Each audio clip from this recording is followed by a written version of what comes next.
So now I will talk about this genomic breedings in the Nordic conifers right here in Sweden, the home countries of this Wallenberg award. So, and as many of you know, we have two big conifer species in the Nordic countries, Northern Europe. First one is the snowy spruce. So that's distributed mainly in Northern Europe. In Sweden, we have a large planting, about 250 to 300 million seedlings. So that's a very important commercial species. So second one is the Scots pines. This is the most widely distributed conifers in the world. Also important in Sweden, we plant about 150 to 200 million seedlings each year. So these two main conifer species support our industries in Sweden. So, but these two species now has been breeding for about 70 or so years, but we only had 2 generations for Norway spruce and 3 generations for Scots pine. The major concern, the constraints of such and low generation turnover is long-term progeny testing, not only for us, also many conifers. Also for some conifers, they will flower very late. So there's 2 issues we need to resolve. With recently genomic breeding come up last about 10 or 15 years, so we saw the selection on DNA marker is an obvious choice. As Dario indicated, we can select at the seedling age. So if we can mate them, then we can shorten the breeding cycle from about 30 years now for Norway spruce to about 13 and maybe 15 years. So at least we can have double the generation if we can do the selection and the early flowerings for like Norway spruce. For Scots pines, it's better because they flower earlier than the Norway spruce.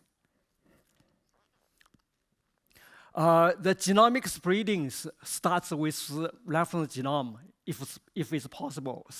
So we build and this with shotgun, this genome for Norway spruce about 10 years ago, but that's very fragmented using shotguns.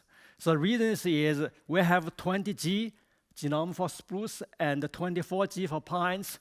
So that's about 50 times and 6 times of size of the Jerry's cottonwood. That's why we are very much behind than you. So, but we were able, last few years, we were able to assemble those 2 species and with a group of people. Then those are PI of this project, but we have many, many people involved. So what we found is even though those 2 species separated about 130 million years ago, so their genome have remarkable macrocentennies. So all 12 chromosomes, many genes, and they correspond among those 2 species. So, and the main find is genetic innovation is mainly by novel gene copy creation after their separations with novel function or differentiated functions. So now after reference genome, we need to do genomic selection in the genomic breedings. So with genomic breeding selection, we need genotyping tools. Initially, we developed the exome sequence and the GBS, but the last 5 or 6 years, we mainly focus on using this SNP array. So we developed this 50K SNP array for Norway spruce, for Scots pine, using this new genomes. So we mapped all this 50K to the Norway spruce genome and this Scots pine genome. They are more or less evenly distributed among 12 chromosomes. So as Dario indicated, so this now the genomic selections. So we have this genomic tools, so we can genotype many trees for genomic selections. But the principle and approach has been indicated by Dario, so I will not go through it. So mainly, and we did 6 studies of genomic selection in Norway spruce. Mainly, we're using this selection accuracy between genome-based methods between phenotypic methods. We compare how effective using genomic selection compared to the phenotypic-based selections. So here I give two studies. We're using, first one, we studied the growth traits of tree height, DBH, and the water quality traits of water density, microfibril angle, and MOE. Second study, we also studied similar growth and the water quality traits, plus phenology traits, like bud flushing time, frost damage. So from all our six studies, and I didn't present here, so here is similar. We found the efficiency, selecting accuracy from genotype, almost the same as using phenotype. So we're using this relative efficiency from genotype to phenotype as the benchmark to assess genomic selection efficiency. So with this similar efficiency, that means if we can select at a seedling early age, shortening breeding cycle half, we can almost double genetic gain per year. So our study actually very similar to all published conifer genomic selection across using cross-validation of some generations. So even though this relative efficiency between genotype selection and phenotype, they are varied among different species, among different traits, but altogether, actually, they are very almost one, similar, 0.97, I summarized. So that means genomic selection almost the same effective for many, many different traits and for conifers. So this is all well. That means now we can go into genomic selection. The one issues actually concern us apply to the industries. Because and the breeders' main concern the cross-generation genomic selection efficiency. Because we were able to build a model from parental generation, we usually make cross-validation on the same generations. They are almost same effective with selection with phenotype. But for us, with trees, we usually make strong selections. Then we only select like 1%, maybe 2% best trees, make a cross, produce the progeny. So we only have phenotype, build a model from parental generations. So whether that model will be still effective for selection and progeny, because we have a strong selection effects.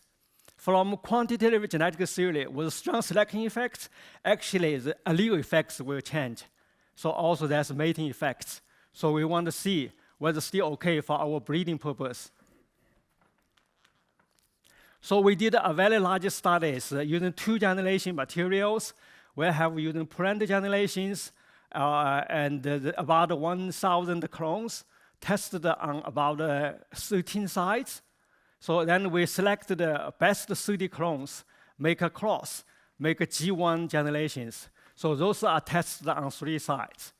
Then we build, we genotyped about 1,000 clone parental generation and 1,000 clones for progeny generation. We build a model for each generation, have a cross-validation, then calculate efficiency with phenotype.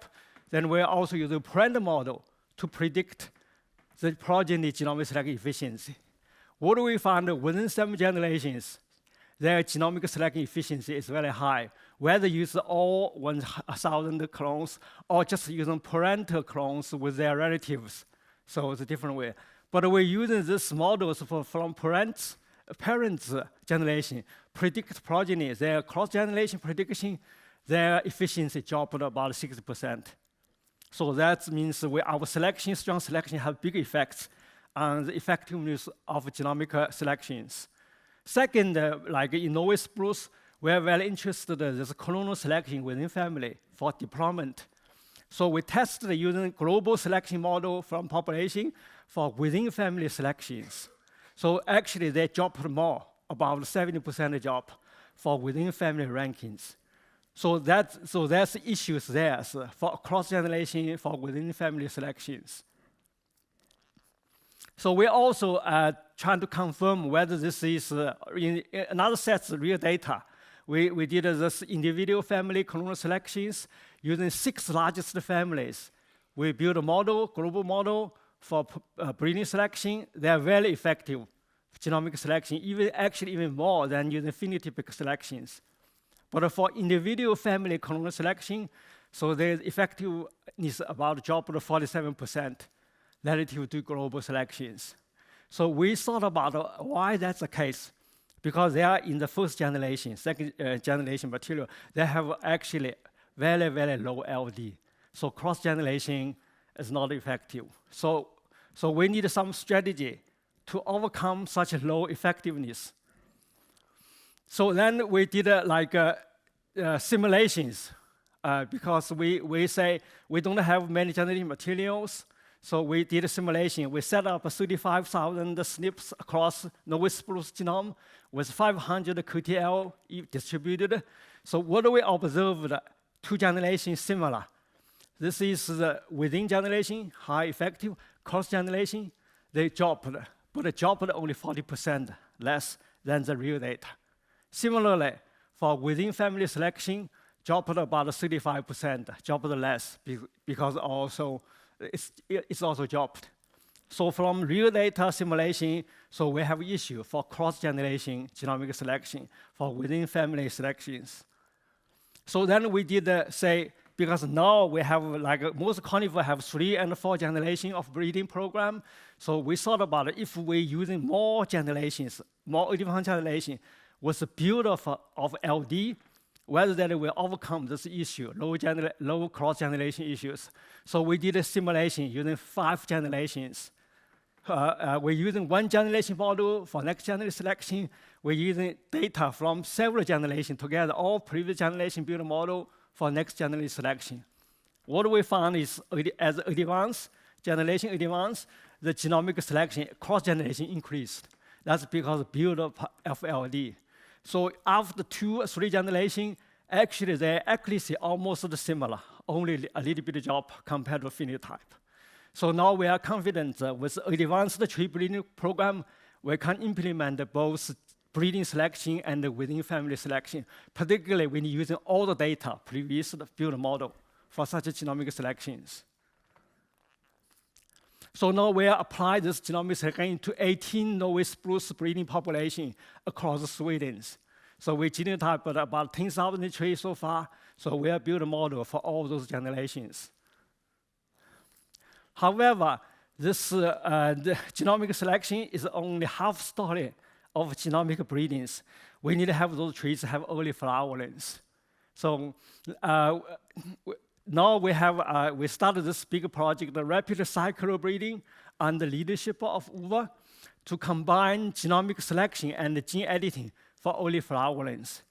And Yen and Uwe, they discovered a single mutation at this microRNA 156 binding sites of Norway gene SPL7s. Then they can activate this early flowerings.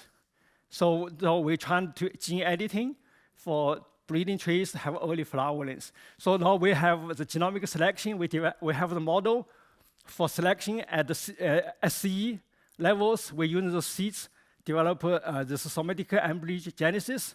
Then with that, so we make gene editings and introduce this SNP. It's called the eclo SNP. Then tree can flowering 3-5 years instead of 20 years. So after flowering, we're mating with the other elite breeding trees. Then they separate 50% eclo SNP clones can be separated. So another 50% we can use it for deployment for genomic selection. So overcome the regulation issues with the gene editings. So we also did this genomic breeding for Scots pines. We had 3 studies. We had similar using genomic genotype, almost 90% effective compared to the phenotype. So now we apply this genomic selection to Scots pine in 7 breeding populations and in Sweden. In Scots pine, we have 3 generation breeding material. So we are using build model using 3 generations. That will be more effective for selection for next generations. So I just have a very simple summaries. So genomic selection at the early seedling stage for breeding and the clonal selection works for conifer if long LD linkage disequilibrium builds up through advanced generation and multiple generation breedings. But early seedling genomic selection for some conifers must be accompanied by early flowering using genomic tools, such as gene editing. So we are combining quantitative genomics with this biotechnology tools, so try to bridge this gauge between, Steve said, between this genomics breeding with this biotechnology. This is the acknowledgement for the team, and for the collaboration, and for the fundings. So I will mention here, there's many funding, mainly Wallenberg Foundation. They funded us several big projects, including this genome, reference genome, resequence, and genomic selection. Thank you. Harry, thank you. Thank you very much. Thank you. I had to smile at Harry making the point about pines or conifers are difficult, long, and eucalyptus and poplar much shorter and easier. But I often say to my colleagues that work in the agronomic field, I wished I worked on peas or beans. Isolines, three generations a year, that's what we really need. Yeah. Thank you so much.